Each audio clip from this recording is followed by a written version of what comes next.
Social anxiety is a real thing, and taking it seriously is the first step towards moving past it.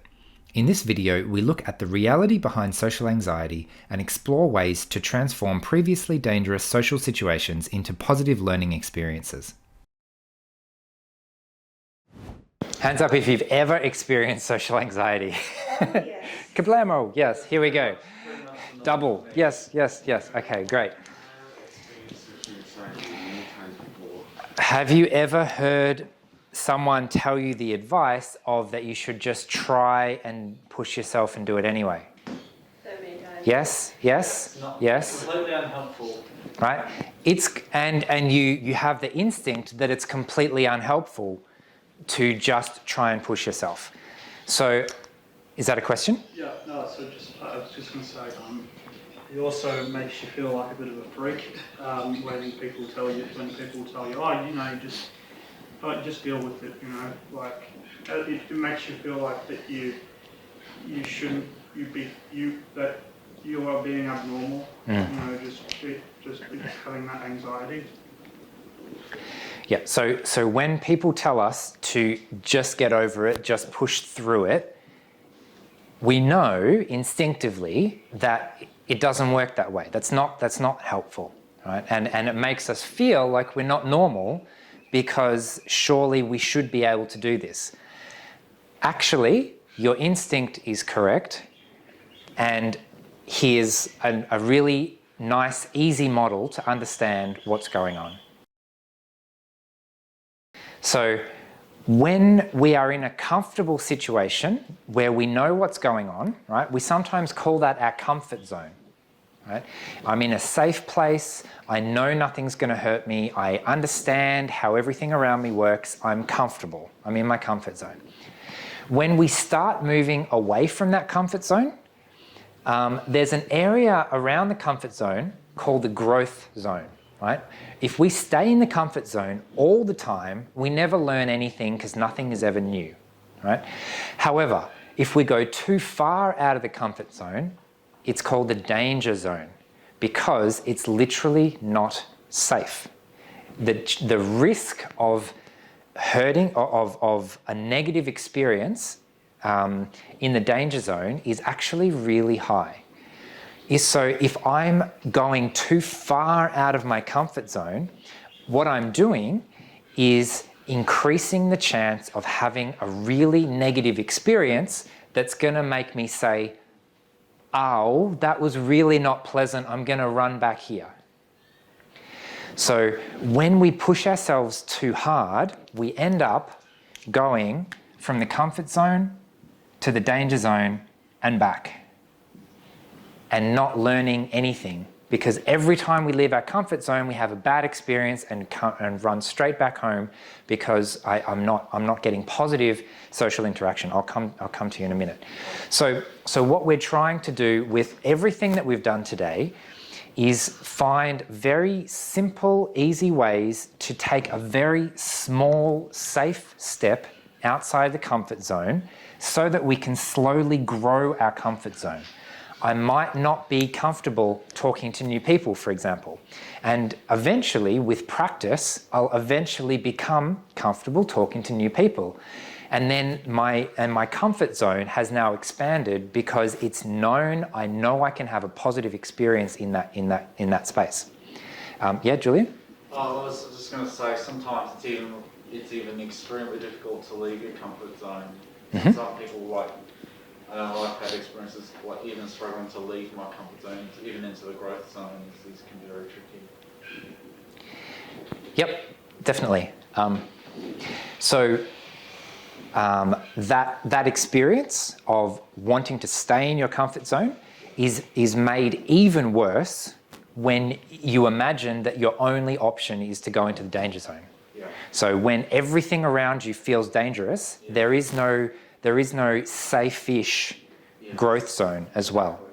So what we're trying to do is to take a very small step outside of our comfort zone. And this is a really helpful message for parents as well. For example, when we've spent too much time in our growth zone, we get really tired and want to just watch YouTube for the rest of the evening, or crash in bed and read a book, or just stare at a wall for 10 hours straight, or something that is completely comfortable. There are no surprises. I know exactly what's going to happen here, and I don't need to use any energy staying safe. When we go into the growth zone, we have to use energy to learn new things and to stay safe. Yeah, so I found this really helpful, because it meant that what this means is it's actually okay to say no. It's actually okay to say, you know what, I am not going to go to that party because it's not safe for me. It's too dangerous. And then what we can do to manage social anxiety is to take steps to transform a dangerous situation into a situation that is only just a little bit outside of our comfort zone. So when I was thinking about this, I came up with 3 broad categories of things that I thought could make social anxiety worse. So tell me what you think about these 3 categories. So the first one is, I don't know what to do in this social situation. I'm going into a situation where I'm not sure what to do. Stay at home. Stay at home. So if you're not sure what to do, stay at home. Yep, that's one option. The second category of situation is, I actually don't want to be in this situation, and I'm only doing it because I feel like I have to. So that can cause anxiety because I actually don't want to be here. And the third one is that I'm afraid of rejection. I'm afraid I'm going to have a bad experience. For some reason, I'm not actually safe in this situation, and I'm really worried that something bad is going to happen. So with these 3 categories of experience, there are 3 equal and opposite solutions to help manage those things. So if I'm unsure of what to do, then the opposite of that is knowing what to do. So that might be getting more information about the event. It might be getting more information about the expectations of the event.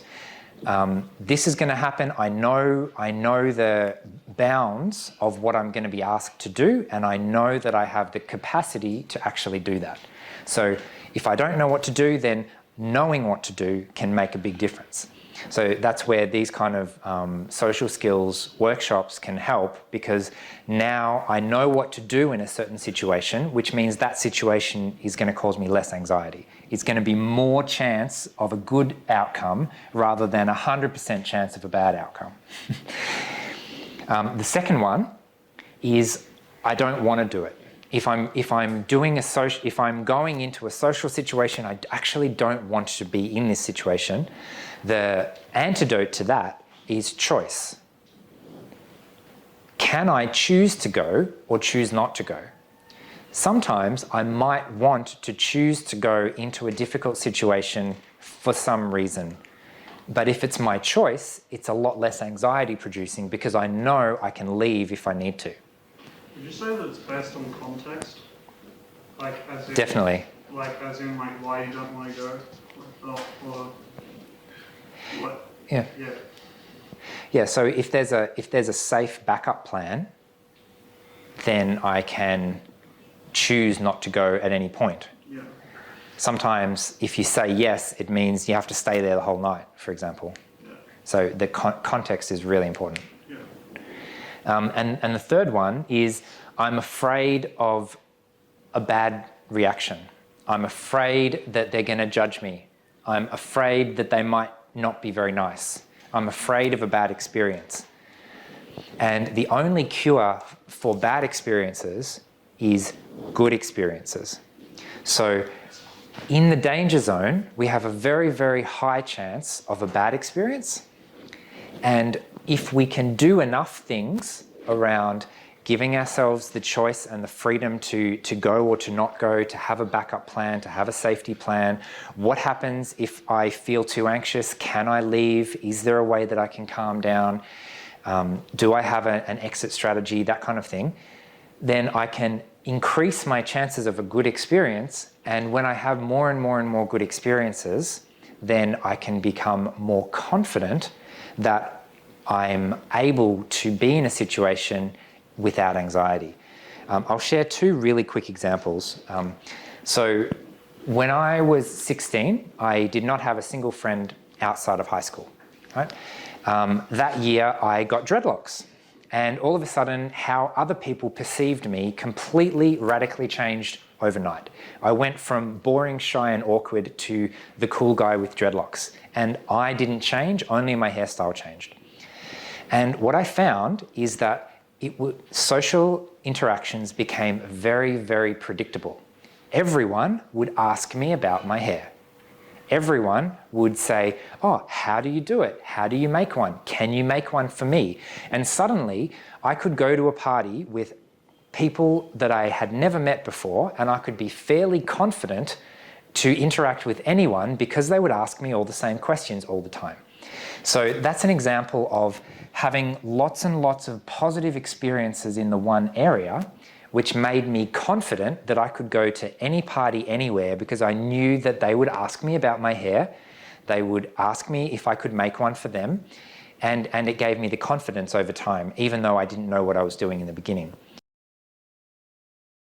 A similar example, actually my very, very first Asperger's support group meeting here at Asperger's Victoria, there was a guy who told me that he learned how to interact with people by being a taxi driver, because there was no downside to talking to people.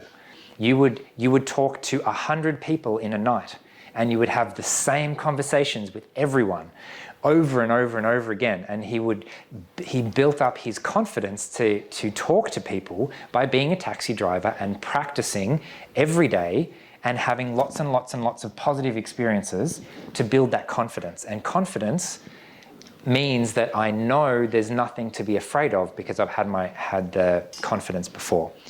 So with that in mind, the final message of all of this workshop today is that we cannot learn social skills by sitting on the sidelines watching people. Right? It's a skill. It's a little bit like playing a musical instrument. You can't learn how to play the piano by watching people play the piano. You can't learn how to play the piano by reading a book about how to play the piano. At some point, you have to actually practice on the real thing, make mistakes, do some simple exercises, build your confidence, try harder and harder things slowly, gradually. And this was very true in my life. I started off trying to figure out social skills by watching everyone around me, and that just didn't work because I thought I understood what was going on, but then once I was suddenly put in the situation, I would freeze and not know what to do. Whereas by slowly getting out of my comfort zone and practicing lots and lots of repetitive conversations in a way that I was comfortable with, it built the confidence to actually know what to do in future situations. In summary, social anxiety is real. Trying to ignore it or push through it often just makes it worse. In other words, forcing ourselves into the danger zone is not helpful. We'll likely just have another bad experience and run straight back into our comfort zone. Instead, the goal is to stretch and expand our comfort zone. We learn confidence through positive experiences, and this requires taking social anxiety seriously, facing our fears, and turning what was previously dangerous into something that is now known and comfortable.